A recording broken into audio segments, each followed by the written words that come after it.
Welcome to Spirit Baby Radio. You are about to join a frequency that will open your mind, expand your heart, and activate your spirit. Thank you for joining Kelly Meehan, Spirit Baby Medium and Master Energy Therapist.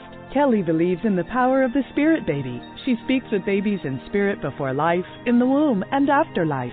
She supports, teaches, and guides others to tune into the intuitive and mystical parts of life for greater wisdom. Join her in meeting your soul baby and build your connection and relationship with deep love and trust. Welcome to Spirit Baby Radio with your host, Spirit Baby Medium, Kelly. Welcome to episode 74, November 22nd, 2019, Accessing Your Sacred Grief Awareness for Deeper Connections After Loss.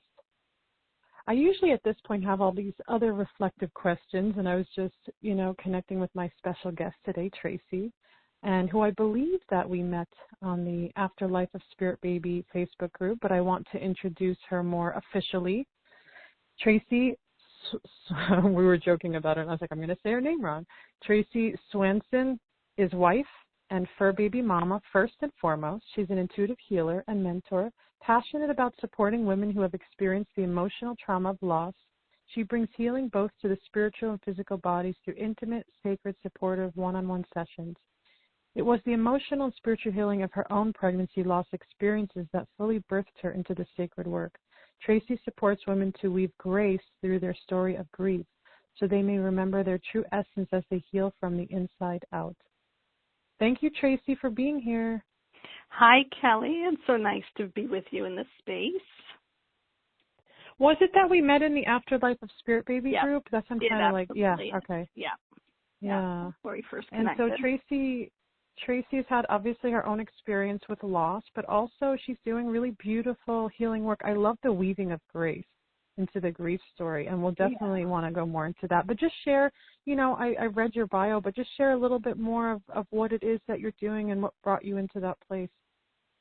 Well, first off, what brought me into that place is multiple miscarriages and all the emotions and the feelings that many women tend to go into, and that is, the feeling of not being worthy. That's a big one, feeling so much anxiety and depression and feeling like who are you as a woman if you can't have a baby? I was never able to have a baby. Mm-hmm. And I went through that long, dark period for a long number of years. And as I was just telling you, Kelly, what really, truly brought me out of it was my final miscarriage. And the room was just filled with love and with light and so much grace in that space. And it was shortly after that I heard a meditation that you had done in being able to connect with our spirit babies. And I had desperately wanted to know the soul of this baby that kept coming through. And I didn't know if it was one soul or if it was 5 souls. But I was able to connect with him, and he came to me in a dream after your meditation. And it brought me so much peace, and it made it so real. And he's since then, he's channeled through me at times when I've needed extra support. And it was through this experience that it kind of broke the barrier for me of life and death. And the grace that we can hold in that space in between the deep, dark sadness and the joy that our souls are all longing for. And that was the beginning of my experience of being willing and desiring to hold space for others who are in that in-between space. Wow. Thank you for sharing all that. And it's interesting because, this is where we really get challenged in our own kind of traumas and our own experiences. And we have an option to kind of transform it, right? Or we have an option to really let it take us down into the darkest pit. And sometimes a combination of both, right? It really is. Yeah. Yeah. And for me, I just, I held on to that for the longest time, for so many years. I didn't think I was anything without my miscarriages. Like that defined me. My miscarriages defined me. And when I came to the realization that I just didn't know how to grieve, I didn't know how to grieve my losses. And so I stayed in that darkness for all that time. And when I finally had the opportunity to share my story, that opened up all kinds of possibilities for me. And when I realized that it was just all this unprocessed grief that just started bubbling up out of me, that's when I finally came to the space of being able to open up to healing. And I didn't even know that healing was a possibility at the time. But yeah, it's really, it is grace through grief. Yeah. I mean, I feel like you talk about something very powerful because it's so experiential, right? It's like, you show up for your own, you feel things. We're emotional beings, and, especially with miscarriage loss, especially in, North America and the way death is looked at. And, so I'm not surprised that there was this kind of chronic or, identity around it, or like, because where's that other piece of like, am I allowed to grieve for a miscarriage, right? Yes. There's still such a very challenged energy around that, There as really opposed to, is. Yeah. So good. What is your experience with that? That was my very thing. Like, who am I? Well, for one, nobody knew because I didn't tell anybody. Yeah. And then when I finally did tell people, I got the common misguided comments of, well, it wasn't meant to be, or God knew better, or,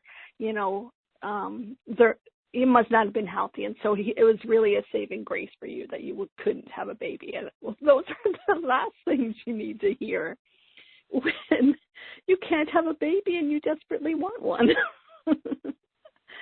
And so it sent me down a whole nother spiral. And in talking to other women, this opened up a space for me to open up a Facebook group where I was able to share and allow other women to share their experiences too. And that's where I found you, was at that same time as well. And just being able to understand the depths of our journey that we go in our grief. And yet the areas that we can rise in through all that, when you're fully supported and you're fully guided, and you're able to express your grief to whatever extent you need to express it. That's when we can let go of all the negative connotations that we place on ourselves. And I don't know that it's necessarily society. I think that we put a lot of pressures on ourselves to live a certain way within all of that grief. But when we're able to fully express it in a safe space, that's when everything changes. Yeah, the experience of grief is definitely a very isolating, but also necessary individual kind of vulnerability and being able to wail, cry, or scream. And then also, even in a collective, right? We talked about Francis's Weller work where he goes into the tribal, the community, that we do need to grieve in community at times.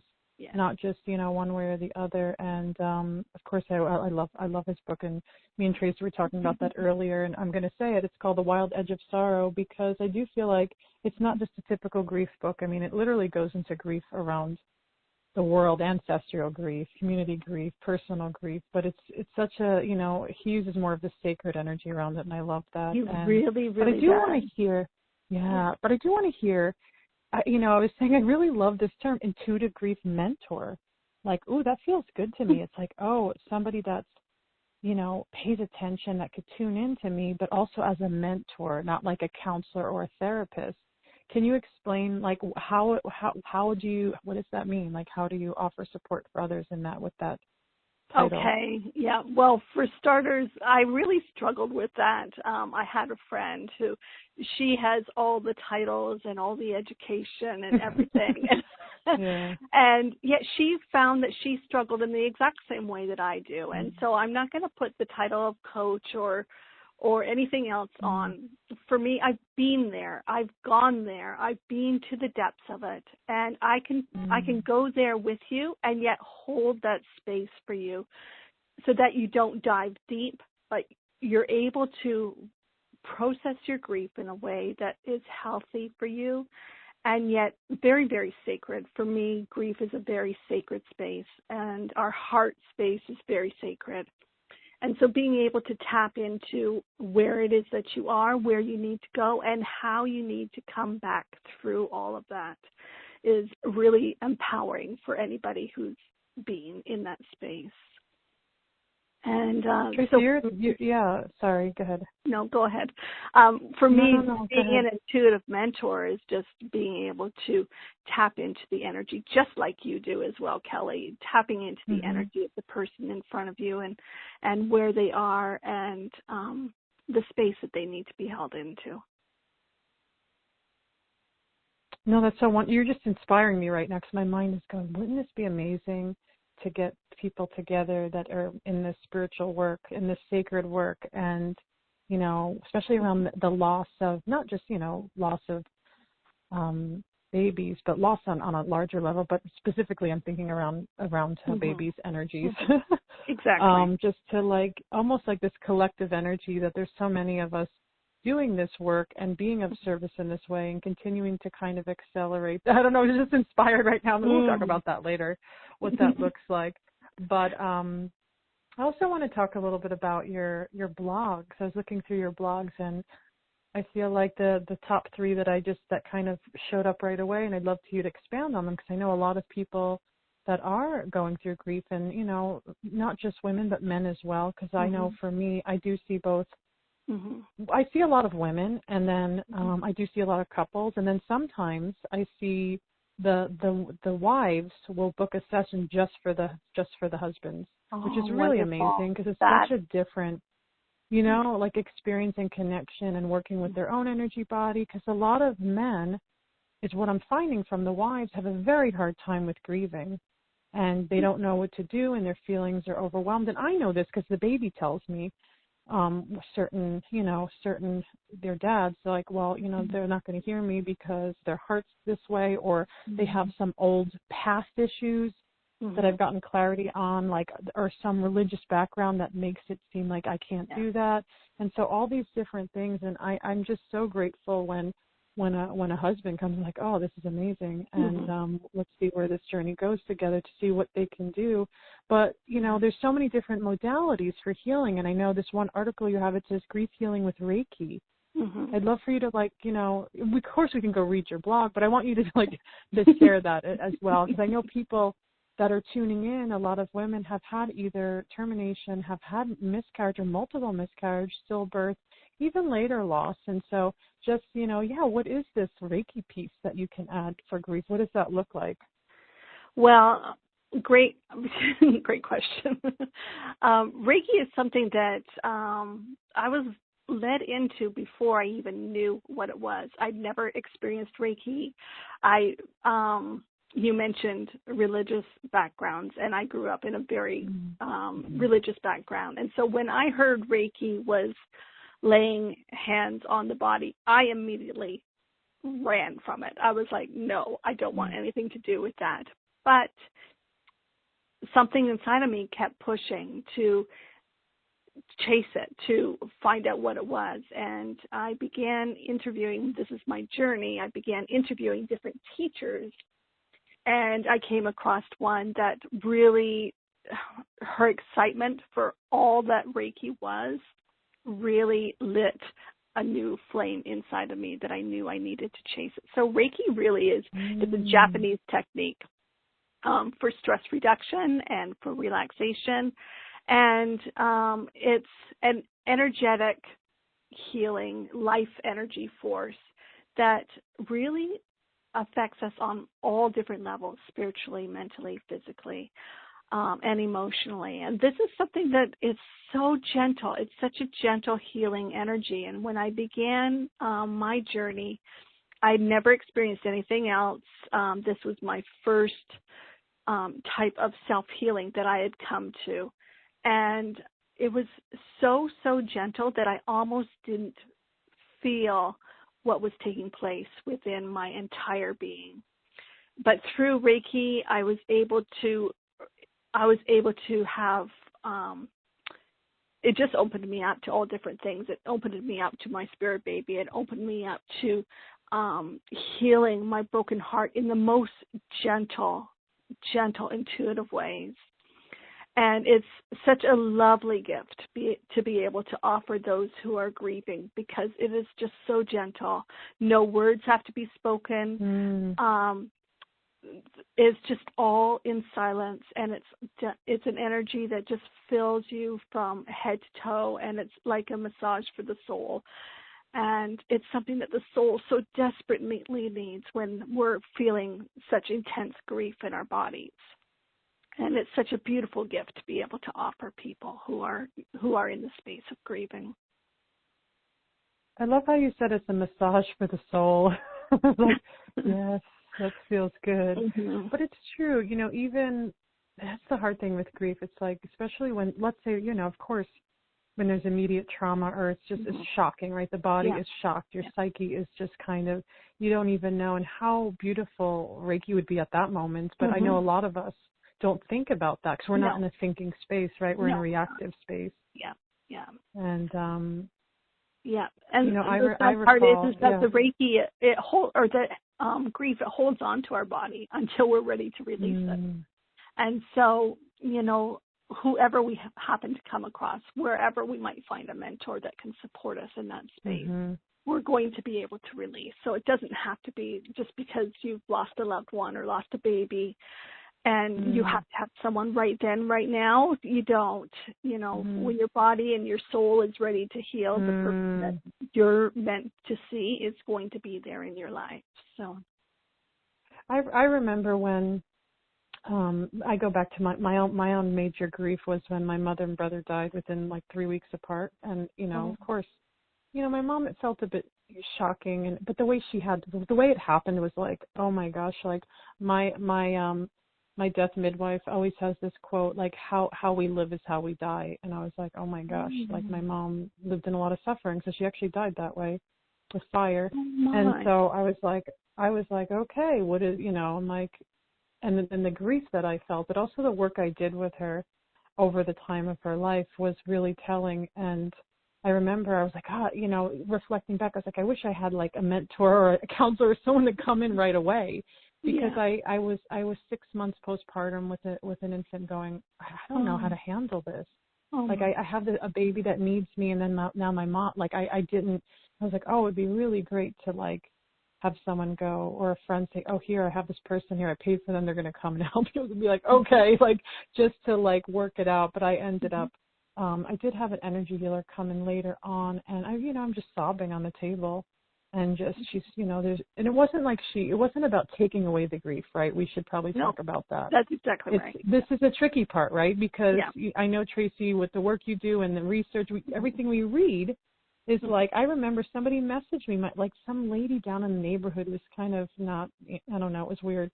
She messaged me like, oh, I heard that your mom passed away, and then your brother, I do, trauma grief work, and let me come out. And I was just like, what is happening? Like, you want to take away what? Like, there's nothing to take away. No. Like, let me like take away your feelings and everybody's fine, right? Can you talk more about that? It kind of frustrates me, actually. Talk about that.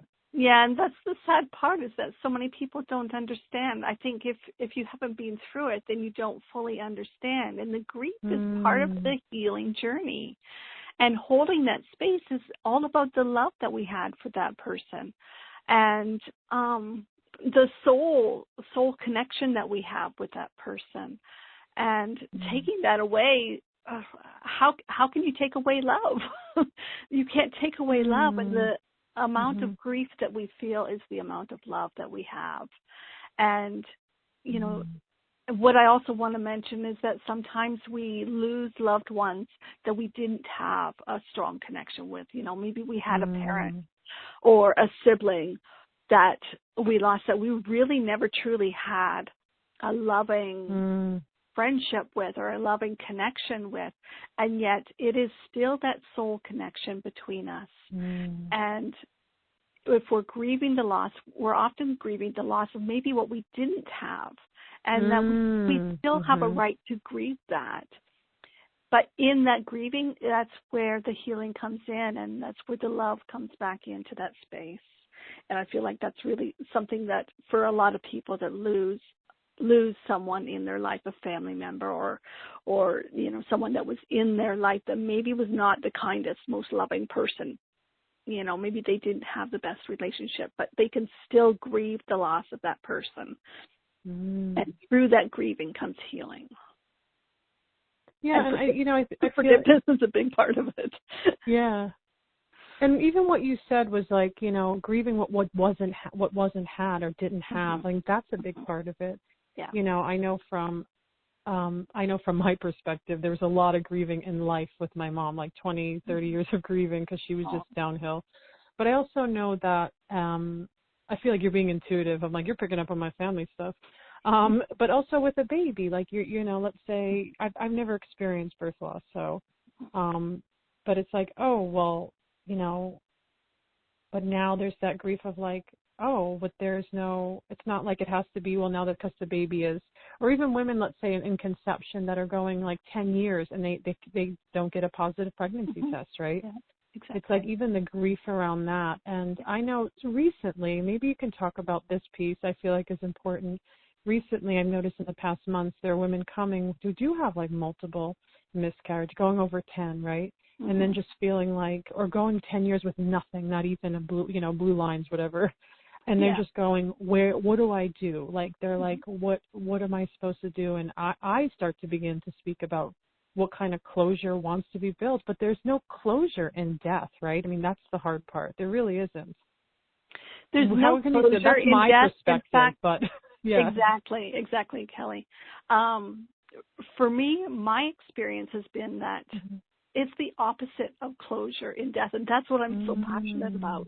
It's so the opposite of closure. It's opening up to new experiences with that possibility. Now, for someone who's never been able to have a child or never been able to even conceive, well, maybe you can open up to the experiences that want to come forward through that experience. And then also for me, I'll just share a little story. When I was a little girl, my grandfather died. My mother never had a close relationship with him. She had moments, of course, but it was just life happened, and it was somewhat difficult for them. And so I never had a close relationship with my grandfather because my mom didn't really have a close relationship at that time. But so he passed away when I was 7 or 8. I didn't go to the funeral. And I really didn't have a lot of feelings around it. But one day he came into my life. And from that time forward, he was like a spirit. He was in spirit, but he was with me throughout all of my childhood, all of my teen years, my 20s, my 30s, my 40s. Anytime I needed him, it was like he was right there by my side. And he just opened me up to the other side of death. The other side of death is still life. And the lessons that I learned through him are so valuable in the work that I am going to be putting out into the world and that I do put out into the world, in that death is not the end of the story, that life goes on. And the connection that you can have with your loved ones is still there. You can still connect with them on the other side. And since then, my mother has been able to reconnect with her father, and there's been so much forgiveness and the joy and the experiences that come through that. It's just so powerful. And then with my own little spirit baby, like I said, after having done your meditation and calling him in, and he came to me, and I was able to ask all the questions that my heart had longed for. And he was able to answer them all for me. And he's here with me in spirit. In fact, just before we started this conversation, I did a little meditation, and I just asked for him to come forward. And his sign for me is my left cheek becomes very, very warm, and that's when I know that he's with me. And so we can still connect with our loved ones that are on the other side, even though they've passed, or maybe we've never met them.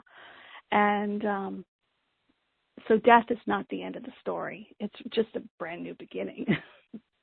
I love that, how you say that. Yeah, death is it's just another story, or as some call, the other life, right? Yeah. I've heard this term recently, and I really like that, the other life. Mm-hmm. And even what you're saying about, because when you talk about it, I could feel your energy, like just because that's me.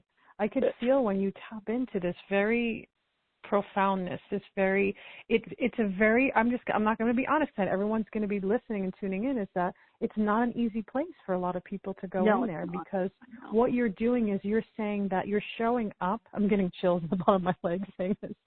You're showing up to be like really transparent with yourself and to really be honest about receiving how you see and experience the world. And that is very rare.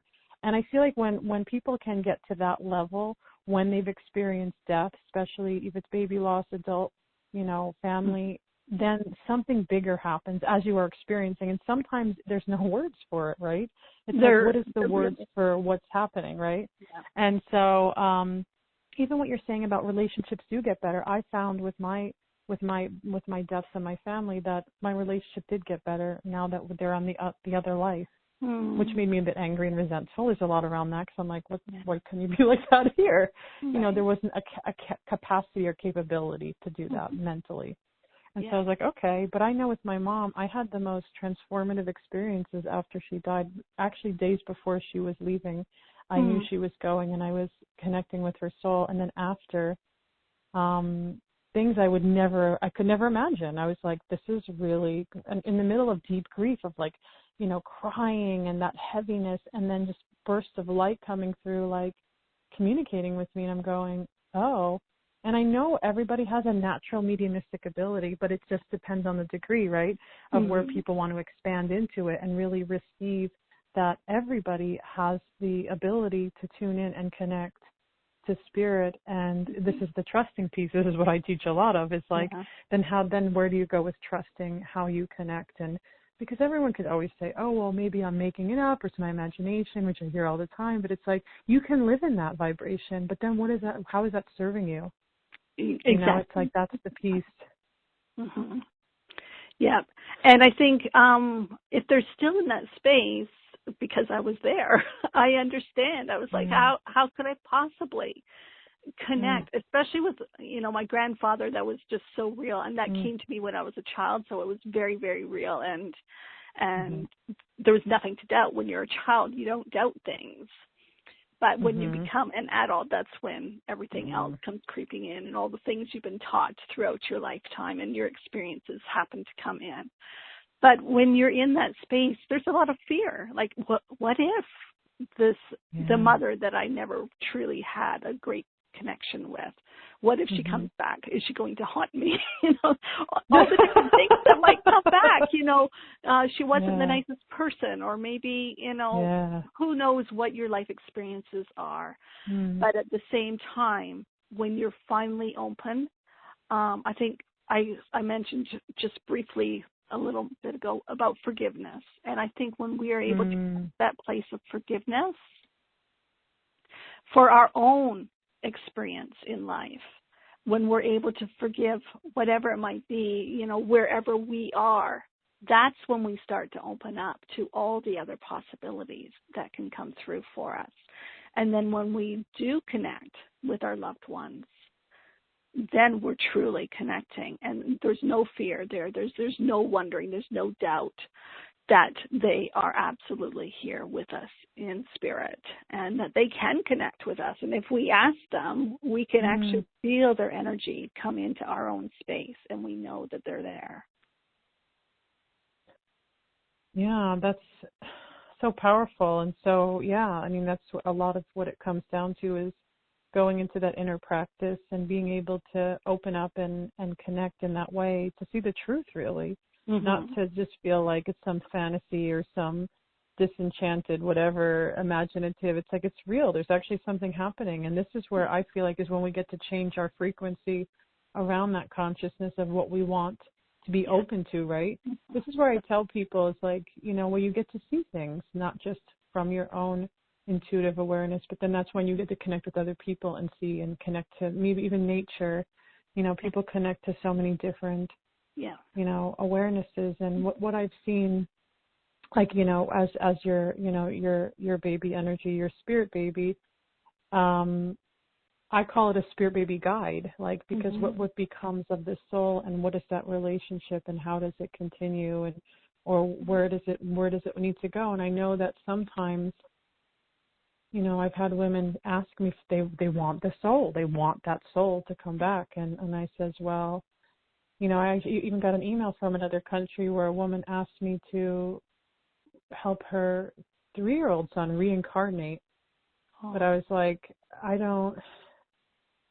I'm not God. I don't have any magic. I said, you can go into your own meditative space and do what you want to do and connect in that way to see what that would be like. Because I'm not going to say yes or no, to be honest, because I know that anything is possible. I don't know, everything in the fullest degree of let's say someone's like, I really feel like the soul will come back. Then you're allowed to work in that space. It's so hard for us to, because there's not a lot of soul information. We either take theologies, different philosophies, but when we really sit with things, I do feel like anything is possible. And so I would never tell somebody that that's not possible, but I would like to sit with it and see, because I've had women many years ago, I don't know why, I actually wrote an article about it. Many years ago, women were coming for parthenogenesis. Do you know what this term means? No. It's self-creation. Oh. So they say that women create eggs for a very long time. They discovered now with science that they used to think that the eggs stop and they die, but women into their 80s can still be dropping eggs. But that doesn't mean that they're good eggs. It doesn't mean that they're going to have a baby. But the eggs always in creation. And so they've discovered that some animals do it, and we're animals, that in the world that there are parthenogenic people, but you wouldn't really know unless you did genetic testing. And people aren't going to do random genetic testing for no reason. Right. And so they discovered a child, because they were doing these other testing, and they said what happened was the mother's body, even though she was having sex with her husband, they discovered that the body, the eggs kind of self-develops into a baby without sperm. Whoa. See, that's really foreign to you. Like, what does that even mean? I know. It's like, what? I'm like, but then you have to really sit back and go, oh, I could see a lot of animals do that. And, what would make us different? So maybe, again, another genetic, but I'm thinking, then I start going, really? How many people are parthenogenic people? I guess it's not important because nobody really needs to know. But, the point is that there are other things we may not fully, understand or be able to, I always feel like, of course, bring it back to the person as there's a lot of grief around, loss for moms when they lose children, not just babies, but, children.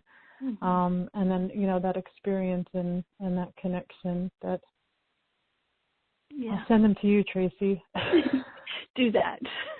I will. Now it's just nice to be able to go, oh, well, this would be good, because there are some people that I feel like are needing more of a mentorship around grief, and, and some people are kind of looking for it, but they're not sure what it looks like, and especially when you offer the truth of spirit baby connection, right? Because some grief counselors or therapists or healers may not fully integrate that awareness of, oh yeah, there's a spirit guide, spirit baby, in such a way I feel like is really important, because then I feel like a lot of the therapists, in the community, it's more just about the grief and the psyche and the brain, right? Yeah, I feel like it's the soul connection that is missing from so much of it. And I agree. A lot of people don't know how to grieve. And, when you're in the deep space of feeling all the emotions that you feel when you're in that grief, that's something that I went through, and I held on to my grief. I thought, if I'm not a mother, then who am I? And I held on to that grief like it was like a baby holds on to its soothing blanket, And I held on to my miscarriages as if that was my full identity.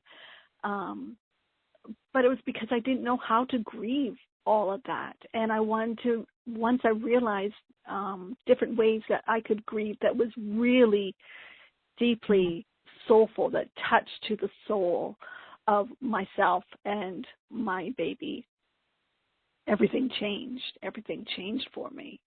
And I didn't know that I could do that for myself. I was desperate for so many years to meet someone like you that could tap into the soul and the spirit of my baby, and that they could tell me what I needed to know. And when I realized, you have yourself, right? That's the thing. That That's is amazing. the whole thing, was that I can do that myself. I absolutely can. And so can any of the listeners that are in this space. Whenever you happen to come through and listen to this or listen to you, you can absolutely connect to the soul of your loved one, whether that be a baby that you've never met yet, or the soul of a loved one that's passed away, that you can connect and you can have that loving relationship, and you can meet them where you are and where they are, in pureness of love and light. And it is possible. I would love now to share, this is like perfect, and this other blog here that I found of yours is Dancing with Grief. And I think this would be interesting to talk about is, if you feel open to share, because grief, it's different for everyone. Was there a creative outlet, or what was that experience, or what made you write about dancing with grief? Because I felt like grief is a movement. It's a flow of energy. And we can go through multiple different emotions, but if we can hold the space of that emotion, whatever it might be, and move with that, whether it be deep, deep sadness, or whether it be shame, or, whatever it is that we're feeling. And if we can move with that energy, it's all energy. And just allow that energy to flow in whatever direction it wants to go, and be able to move with it. Then the healing comes. You're able to move from that to another, to another, to another. And that's where the dance comes in, the dance with the grief. And for me, there were many outlets. Reiki was my first one. Journaling was a huge, huge part of, I didn't know that I could write. And in my writing, I began to channel. And my little spirit baby, his name is Bodhi Sean. And Sean being for my husband. Bodhi means awakening in Sanskrit. And that was the beginning of my awakening. When I lost this spirit baby for the final time, the room, as I said earlier, was just filled with so much light and so much love and grace. And that was my awakening, and my awakening to him, too, to be able to connect with this little spirit baby. And through my writing, he began to channel through me. And it's such a phenomenal experience. So with that, the dance of grief, you can move through multiple different facets of experiences. But when you move through it, just trusting that you're in this space, but it's only for a moment, and then you can release it and move into the next one. And you don't have to stay in one space for very long. You can move through each emotion, each experience, each facet of life and death, and just trust that where you are is okay, that you're okay to be right there in that space. And so that's what Dancing with Grief is with me, is just a graceful movement of life and all the experiences that we have within that. It's so true that grief is, it's a movement. It wants to move. It wants to be danced around, moved in tears, moved the hands, even just, through thought. It's not stagnant energy. It is movement fully. When I'm working energetically with people and I'm tuning into their body, whether it's medical intuitive or just being intuitive, I do notice at times, and I always put a disclaimer for people, like, okay, there's little energy pockets of grief. Maybe it's in their inner third eye, their heart, or their womb, and it's very random. It's not like, And I said, but that's okay. My disclaimer is like, this is okay. I almost, because people get so scared, like, what does that mean? I'm grief. I don't feel like I'm, it's like, no, there's something happening inside you and this is good. It's not, because everybody, I feel like they tend to go into very like scared places. Like I'm going to negative, I'm going to shut down. It's like, no, it's like, as you say, the dance, the movement of it. I said it's always changing. And it reminds me of a dear friend who I've collaborated with in the death trade, the death field, to just explore more together. She, after her mother passed, she moved into dance and movement, like, and really just these very, I guess it's like, I don't know if it's more like emotional dance, like where you're not like dance where we're going to learn tap, but more of like, it's the movement and the like, flow. Yeah. Like, and it reminds me, it's so good. I wish I would have tapped into that more. And, I still could, of course I still could explore that, but I think I get shy with movement. I just get like, I feel, and I do need to move because my body always tells me like too much energy gets clogged up, and it's like, oh, you need to move energy more than it's physical, but it's like, oh, move the energy into something. And as we do that, we're able to ground our energy, right? And then we feel that's when we start to feel safe and secure in the space that we're in. So, that's really important to do too. Yeah, and another blog title here, this final one I was kind of looking at, and it's something, I thought of, but not really, but it's how to cope with guilt after pregnancy loss. And I'm like, oh, guilt. That's an interesting energy. Can you talk about that a little bit? Guilt is huge. It's such a huge part of it. And at least for myself, that's where I was at. And it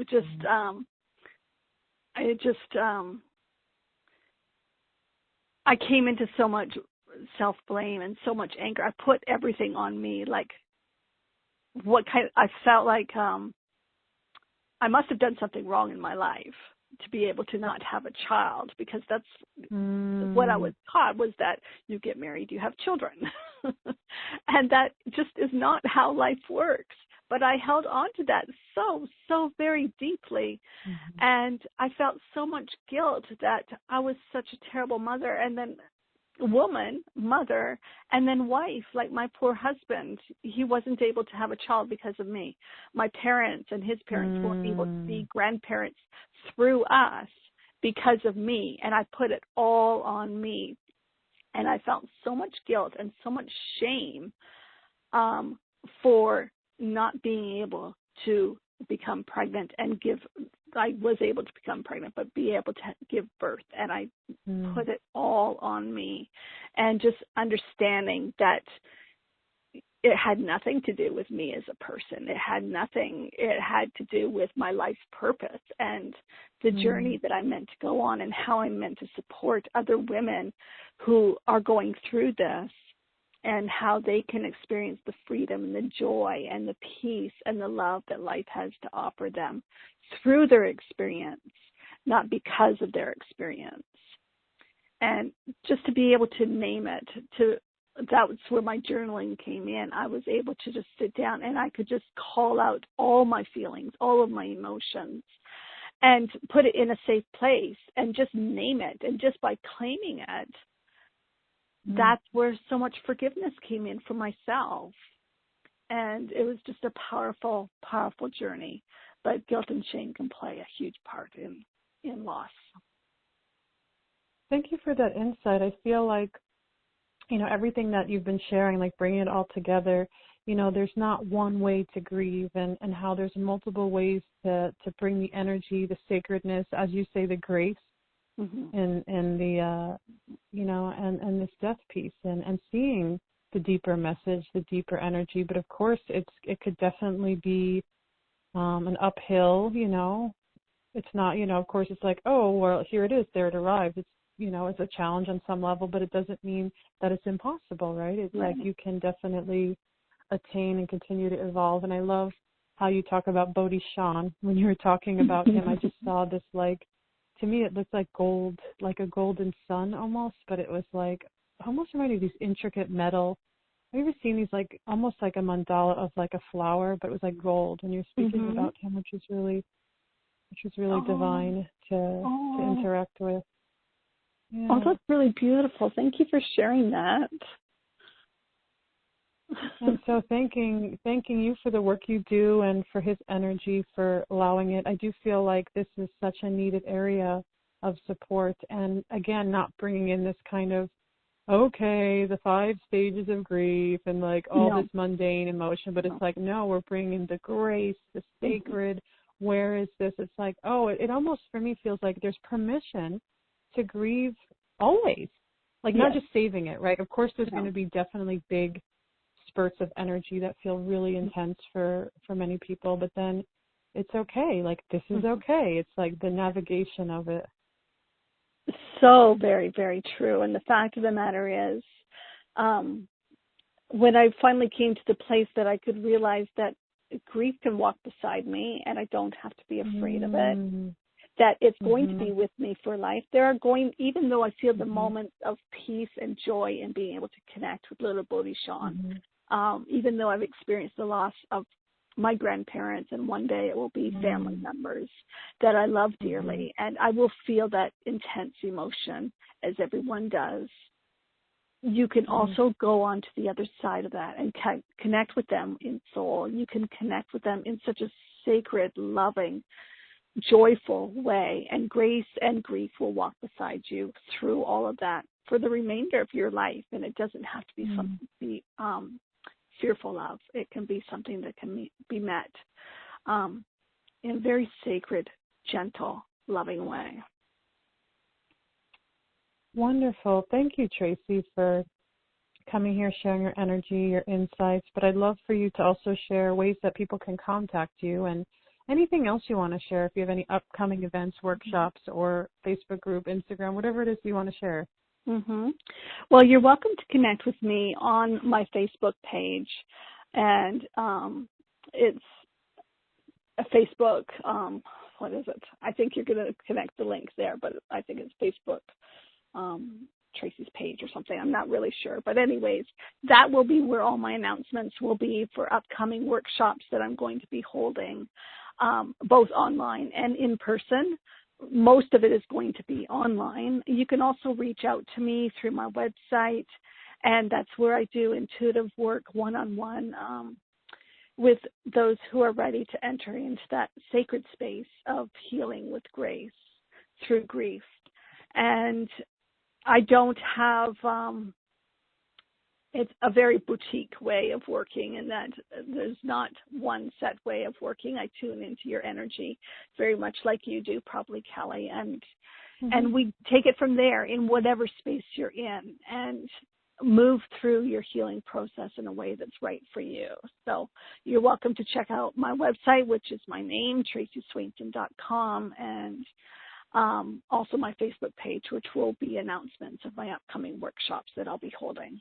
So, yes. And so anybody who is in this space of healing grief, it's not a space that you have to sit in for the rest of your life. You can be met with joy and with grace. And,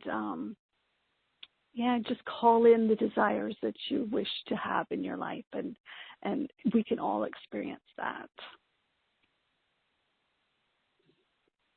Oh, thank you so much, Tracy, for being a guest today on Spirit Baby Radio.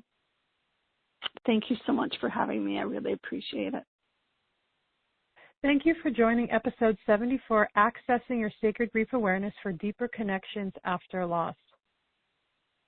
This is Spirit Baby Radio. Thank you for joining Kelly in the energy of awareness, love, healing, and soul communication. Please join the next episode at www.soulbabycommunication.com.